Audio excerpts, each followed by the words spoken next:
कि ऐसा नहीं कि भारत को ये महसूस हो रहा है, ये दुनिया के हर देशों को महसूस हो रहा है कि पिछले 25 साल से जो रिश्ते थे, वो रिश्ते अब करवाहट आ गई। अमेरिका ने अपनी नीति में बदलाव कर दिया। इसके पीछे एक नजरिया बताया प्रमित साहब ने कि अमेरिका पहले जितना उदार था उतना उदार अब नहीं है, अब थोड़ा सा ट्रांजैक्शनल देख रहा है। इस पे मैं नरेश कौशिक साहब और अरविंद कुमार जी दोनों आप दोनों का रिएक्शन चाहूंगा। पहले नरेश कौशिक साहब आप।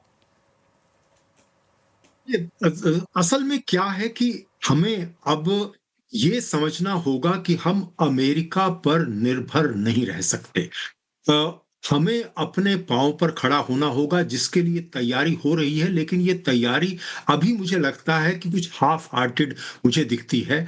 अभी भी ईज ऑफ डूइंग बिजनेस में भारत काफी पीछे है। यहाँ मैं यूरोप में रहता हूँ, यहाँ अक्सर ये लोग शिकायत करते हैं कि भारत की ब्यूरोक्रेसी उन्हें काफी रोकती है भारत में निवेश करने के लिए। और जिस तरह के प्रोत्साहन, जिस तरह का आवभगत चीन में या दूसरे देशों में होती है, भारत में विदेशी निवेशकों की नहीं होती। आज भी हमारा जो मैन्युफैक्चरिंग सेक्टर है वो बहुत कमजोर है, उसकी गति बहुत अच्छी नहीं है। अभी भी हम सर्विस सेक्टर हमारी जीडीपी का सबसे महत्वपूर्ण है। तो असल में क्या है कि ना तो हम चीन पर निर्भर रह सकते हैं, क्योंकि चीन हमारा दूरगामी प्रतिद्वंदी है, ना ही हम अमेरिका पर निर्भर रह सकते हैं। तो लेकिन यह है कि हम अकेले दम पर नहीं कर सकते। अमेरिका महत्वपूर्ण देश है, रहेगा, लेकिन हमें बहुत ही संभल कर करना होगा। हमें ऐसा करना होगा कि जो बाकी जो मिडिल पावर्स हैं, मुझे ऐसा लगता है कि उनके साथ हमारे रिश्ते और ज्यादा प्रगाढ़ होने चाहिए। जैसे यूरोप की मैं बात करूं, इस समय यहां पर डिफेंस सेक्टर पर बहुत जोर दिया जा रहा है, और मैं समझता हूं कि भारत में भी डिफेंस सेक्टर पर काफी अहमियत अभी दी जा रही है। तो ये दोनों देशों के बीच में, दोनों यूरोप और भारत के बीच में काफी संभावनाएं हैं। और अगर आप इस तरह की बात करेंगे तो अमेरिका भी आपकी तरफ मुड़कर देखेगा।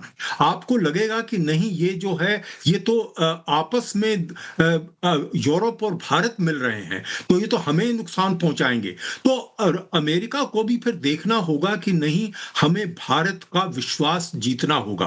और जो बात मैंने पहले कही थी, ये बहुत जरूरी है कि अमेरिका के लिए वो दुनिया का विश्वास फिर से जीते।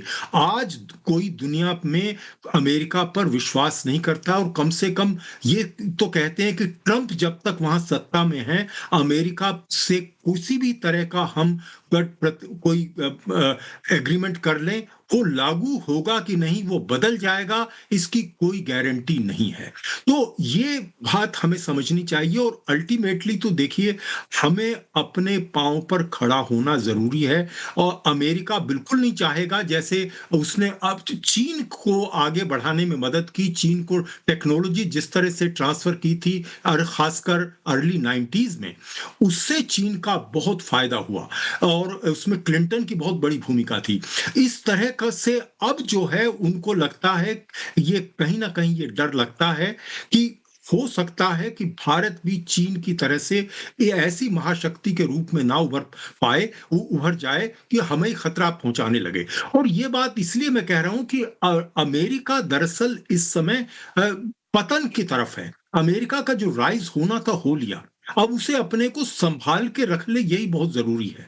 अभी हम जो है डॉलर की की जो भूमिका है उसी पर सवाल उठ रहे हैं। और अमेरिका को हमेशा ये डर रहता है कि क्या भारत जैसे देश और देशों के साथ मिलकर क्या डॉलर के खिलाफ तो कोई मोर्चा ना खोल दें, और चीन तो इसके लिए कोशिश कर ही रहा है। तो ब्रिक्स में मैं समझता हूं कि जरूरी है ये। और देखिए, मैं विश्वास की बात इसलिए कह रहा हूं कि अभी कल ही की खबर है कि अमेरिका ने जो इंडो चाइना जो एक टर्म इजाद की थी, अब वो Indo Pacific, sorry, Indo Pacific, अब इंडो पैसिफिक से वो इंडो हटा रहे हैं।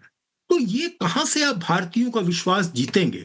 और सच बात यह है कि ओबामा ने ये इंडो पैसिफिक पर जोर इसलिए दिया था, उनको लगा था कि अब यूरोप से हटकर हमें एशिया पर फोकस करना चाहिए, चीन के खिलाफ हमें जो है गुटबंदी करनी चाहिए, या कम से कम भारत जैसे देशों को अपने साथ लेकर चलना चाहिए। अब ये पीछे हट रहे हैं। ऐसा लगता है चीन जो है बिल्कुल अमेरिका पर हावी हो गया है और ये सिर्फ लिवरेज वाला मामला नहीं है। ऐसा लगता है कि ट्रंप शी से कुछ कुछ ज्यादा शी के सामने झुके हुए हैं और वो जिस तरह कुछ की ज्यादा ही झुके हुए हैं। वो जैसे वो चिप्स भी जैसे वो देने को तैयार है नए नए नए वाले जो है एनवीडिया का जो लेटेस्ट चिप उन्होंने नहीं दिया, लेकिन एक वो छोड़कर स्टेप बाकी सब वो देने को तैयार हैं, जिसको लेकर अमेरिका के अंदर काफी इसको लेकर विरोध है, काफी कंडेमनेशन है। और जिस तरह की उनकी इमिग्रेशन पॉलिसीज हैं भारत को लेकर, तो वो भी जो है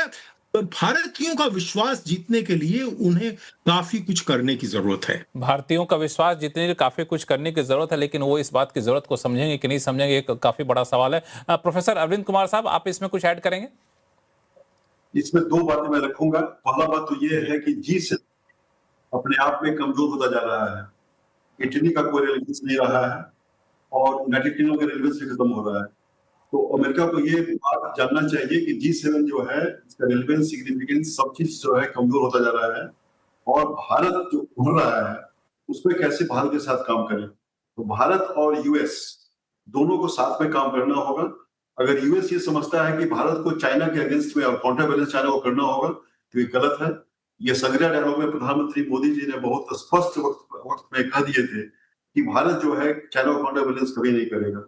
तो ये सब जो मुद्दे हैं, China as a factor, I think India जो है वहां पर ये यूएस के साथ चाइना से भी अपना एक इंडिपेंडेंट काम करेगा, यूएस के साथ इंडिपेंडेंट संबंध बनाएगा और इसमें बोथ केमिस्ट्री एंड अरिथमेटिक की जो बात हो रही है ये दोनों ही रेलिवेंट होगा कि कैसे पर्सनल केमिस्ट्री ऑब्वियसली बहुत ही इंपॉर्टेंट होता है।